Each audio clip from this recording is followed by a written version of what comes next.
Picture this. It's a Saturday afternoon in 1955. No screens in your pocket, no notifications buzzing, no scrolling through endless feeds. Yet somehow, nobody was bored.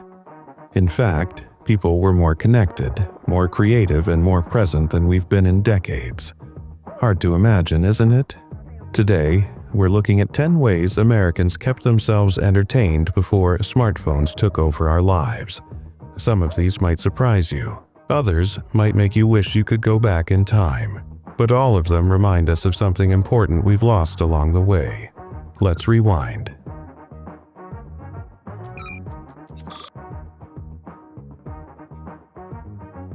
We didn't kill time with Candy Crush in the waiting rooms. We observed it. And when observation grew thin, we read anything, everything. The tattered highlights magazine with the hidden pictures, the week-old newspaper with the crossword half started.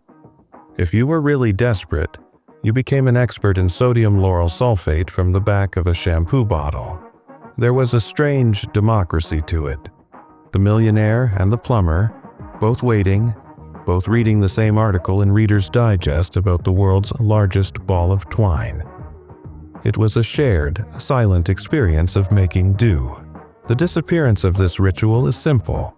We got a universe of options in our palm. Why read a 3-year-old news weekly when you can watch the world in real time? But something was lost. The quiet, communal patience of a room full of people, all temporarily fascinated by the only text they had.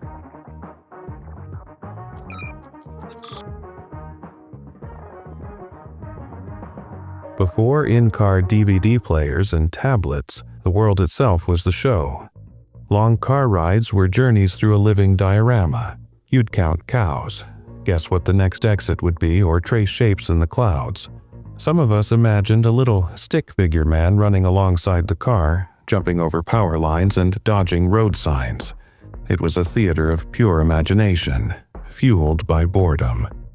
This was entertainment born from having no other choice but to look outside. The view was your playlist. It disappeared when portable screens offered a guaranteed, curated escape from any dull moment. We traded the unpredictable, sprawling landscape for a predictable, glowing rectangle. We gained endless content, but we lost those long, dreamy hours where the only thing to do was watch your own thoughts merge with the passing world.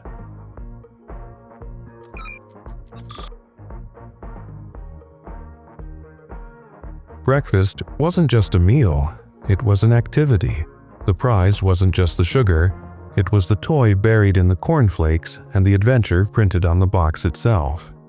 While you ate, you could navigate a maze, decode a secret message, or read the bizarre adventures of a cartoon mascot. That toy, a tiny car, a rubber monster, was the day's first treasure. It was a tactile, surprise-based ritual that made a mundane routine magical. It vanished because digital games are more complex and always available. A cereal box toy can't compete with a high score on a phone. But the thrill was in the physical discovery, the crinkle of the bag, the sugar-dusted plastic prize in your hand.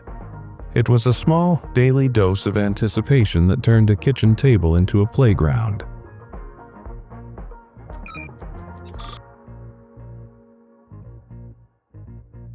Remember when a disagreement could last all night? Before a smartphone could be whipped out for a quick Google, conversations had room to breathe. Who played the villain in that movie? What's the capital of Australia?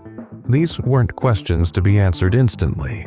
They were puzzles to be solved together through collective memory, reason, and sheer stubbornness. The journey was the point.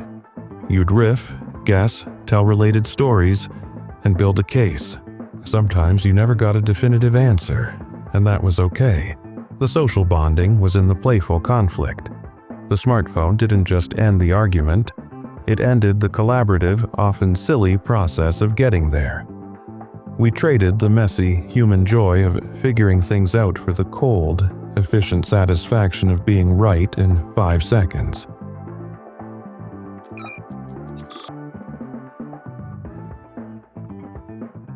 Creating a playlist today is drag and drop. Creating a mixtape was an act of love, patience, and engineering. You waited by the radio for hours to capture that one perfect song, hitting record the millisecond the DJ stopped talking. You calculated minute-and-a-half sides, A and B. The order of songs wasn't random. It was a narrative, a carefully coded message to the recipient. A mixtape was a physical object. You drew on the insert, you handed it to someone, and it lived in their car or Walkman. It was a piece of you. It disappeared because convenience is king. Why spend 3 hours making a tape when you can share a Spotify link in 3 seconds? But in that efficiency, we lost the weight of the gesture. A mixtape wasn't just a list of songs. It was a time capsule of effort, saying, "I thought about you for hours."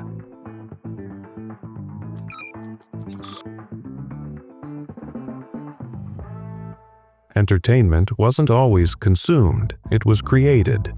Parents would say, "Go outside," and you'd vanish until the streetlights came on. You weren't bored, you were free.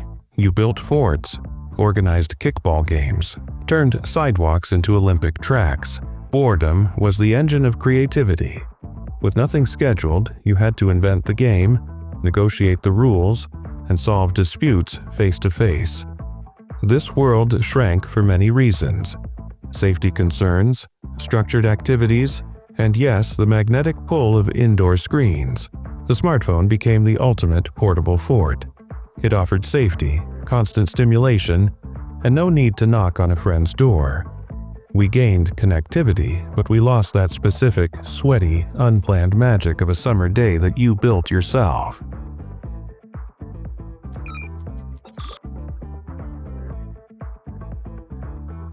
Taking a photo was an event. Film was expensive, and you only had 24, maybe 36 chances to get it right. You composed carefully because every click cost money. Then, the wait. You dropped the roll-off and lived in suspense for days, wondering if the birthday cake shot was in focus, citation 10. Finally, holding the glossy stack of prints, that was the joy. You'd pass them around, put them in an album, tell the story behind each one. Today, we take hundreds of photos to capture a single moment, most never to be seen again. The digital camera and then the phone removed the cost, the weight, and the limit. But they also removed the weight. A photo was a precious artifact. Now, it's often just digital data lost in a cloud. We captured less, but we cherished more.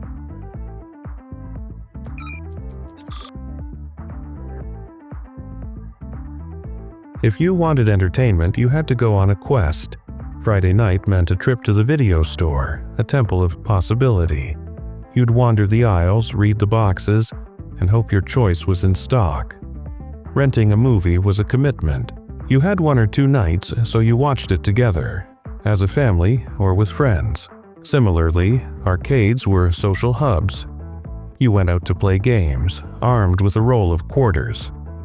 You stood shoulder to shoulder with strangers, watching high scores, learning tricks. Streaming and home consoles killed these spaces by bringing infinite choice directly to your couch. It's undeniably easier. But the video store and the arcade weren't just about the movie or the game. They were about the ritual, the shared journey, and the physical community that built up around them.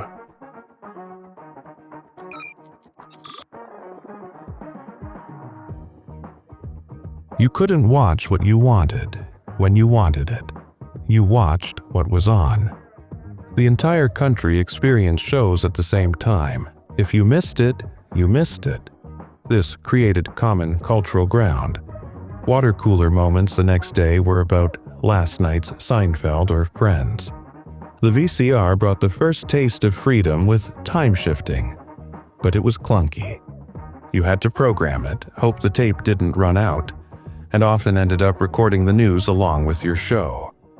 The magic of on-demand streaming erased all that friction, but it also erased the shared scheduled event. Entertainment became personal, asynchronous, and infinite. We gained complete control, but we lost the collective appointment-based excitement of everyone tuning in together. Citation 11.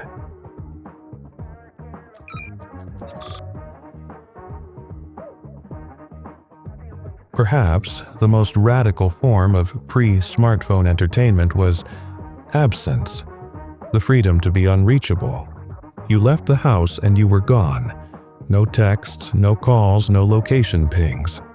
If you were late meeting a friend, they just waited, maybe striking up a conversation with someone else or getting lost in their own thoughts. That dead time waiting for a bus wasn't filled. It was just empty space for your mind to wander. This constant availability has vanished. Now, we feel a low-grade anxiety if we forget our phone. Being disconnected feels irresponsible, not peaceful. Smartphones filled every empty crevice of time with stimulation. But back then, in those quiet, unobserved gaps, we weren't just being entertained. We were learning how to be with ourselves. So, did we do nothing before smartphones? As one writer in The Atlantic put it, sometimes it felt that way, a barren expanse of empty time. But in that expanse, we filled the spaces differently. We read labels, we stared out windows, we made tapes with our hands, and we learned to wait. Our phones gave us the world. But before them, we had to engage with the world right in front of us, for better or worse. And in that engagement, there was a different kind of richness. What do you remember? Was it the freedom or the boredom? The shared experience or the quiet moments? Let us know in the comments below. If you enjoyed this little trip down memory lane, hit that subscribe button for more stories from the way we were. Thanks for watching.